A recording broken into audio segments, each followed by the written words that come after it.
Yeah. So these are the two charges minus q plus q separated by a distance of 2a.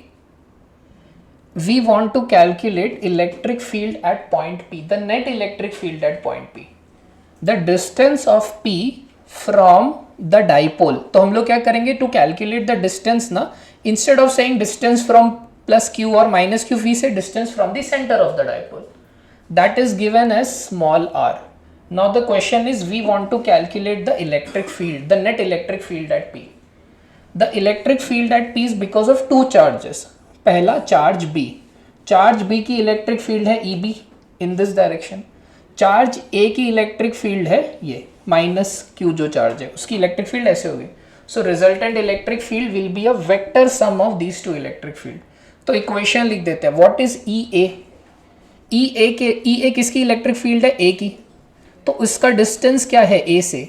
R plus A. So it is kq by r plus a whole square. Okay. This derivation is very important. EB क्या होगा?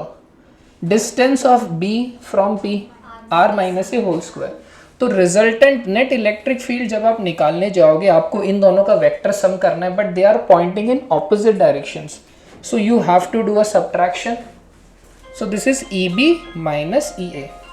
और ये इस तरह से, ये तो basic calculation है, दिख रहा है, ये ऊपर जाएगा, ये नीचे ऐसे क्रॉस मल्टीप्लिकेशन होगा, you will be left with this. ठीक है, just basic cross multiplication, cancellation, product, R minus A R plus A, R square minus A square whole square. ठीक है, बेसिक एल्जेब्रा. अब जो इंपॉर्टेंट अप्रोक्सीमेशन होती है dipole में, ये जो डाइपोल्स है इनका ना ये मॉलिक्यूलर लेवल पे होते हैं. इनका ना ये जो डिस्टेंस होता है a, distance between them is very small a. So आपकी अप्रोक्सीमेशन होगी r is much greater than a is much smaller than r. Basically बहुत मॉलिक्यूलर डाइपोल्स होते हैं. तो उस अप्रोक्सीमेशन से क्या होगा, आप अगर a बहुत ही छोटा है r के सामने, सो r के सामने उसको आप नेग्लेक्ट कर सकते हो. ठीक है, so this whole thing you can just approximate r square minus a square by r square. तो जब आप ये अप्रोक्सीमेशन करोगे, इसको गायब करके सिंपल आंसर आ जाएगा. ये आंसर आ जाएगा. इस आंसर को हमको P के टर्म्स में लिखना है. P और P कितना है यहाँ पे? Q 2A, डिस्टेंस 2A लिया. ओके, तो इसी को अगर आप थोड़ा एल्जिब्रा करोगे 2A, ठीक है, ये Q 2A, तो आंसर क्या आएगा? 2kp by r cube. P का मतलब क्या है? P is the dipole moment. So this is the formula for electric field.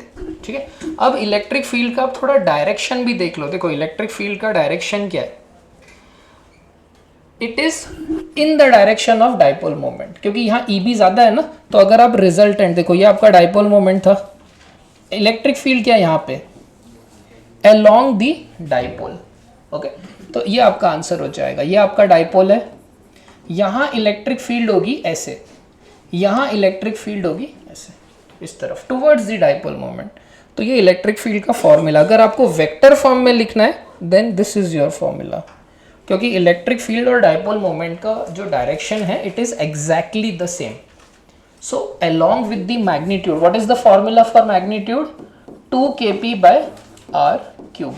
Okay, similarly यहाँ भी. So just remember the direction also, it is in the direction of dipole moment. Another final point, what is the electric field of point charge? kq bye r square.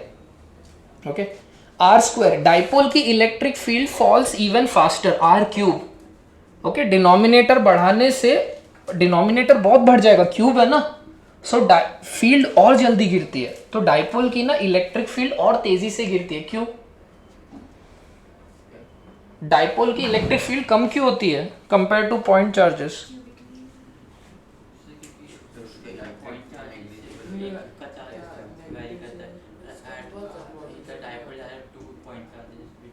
हाँ, विच cancel each other. आपने क्या किया, ये negative positive को पास पास रख दिया ना, so they are cancelling each others effect. Understood? So इसीलिए सो डाइपोल की ना इलेक्ट्रिक फील्ड और तेजी से गिरती है. सो इट इज डिनोमिनेटर में r क्यूब है और या 2kp बाय r क्यूब. चलो.